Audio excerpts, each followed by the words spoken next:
Finally, the bin test. No one's going to be putting their iPad Pro in their back pocket, obviously, but it will very much be bumping around in backpacks, book bags, and as Apple's thinnest product ever, we need to know how this Netflix machine is going to hold up to everyday life.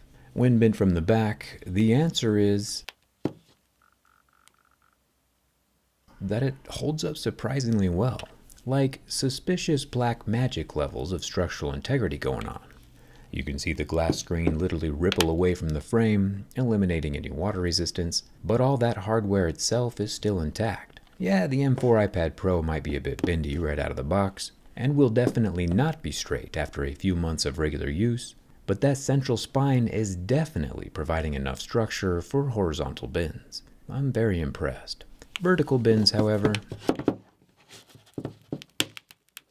still not as wrecked as Drake, but holy macaroni, there's no recovering from this catastrophic failure right at the charging port. The M4 iPad Pro is now built like a rainbow, or bow and arrow, or a Boeing. Joke just made my life insurance go through the roof. Kinda like that wheel did, but the back side of the charging port itself is what put pressure on the inner side of that glass, cracking it up from the bottom edge. Which means, and now we get to go find the M4 chip.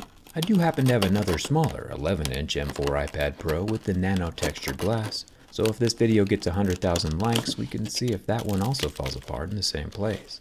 If we roll back the glass like a very expensive tortilla,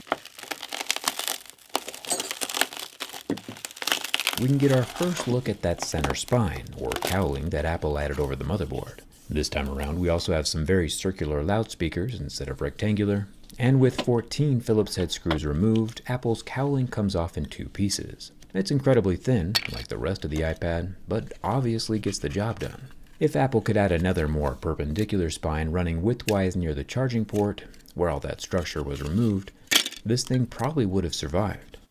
And there you have it, the M4 chip in all of its glory, right alongside the 10,209 mAh pouch-style battery.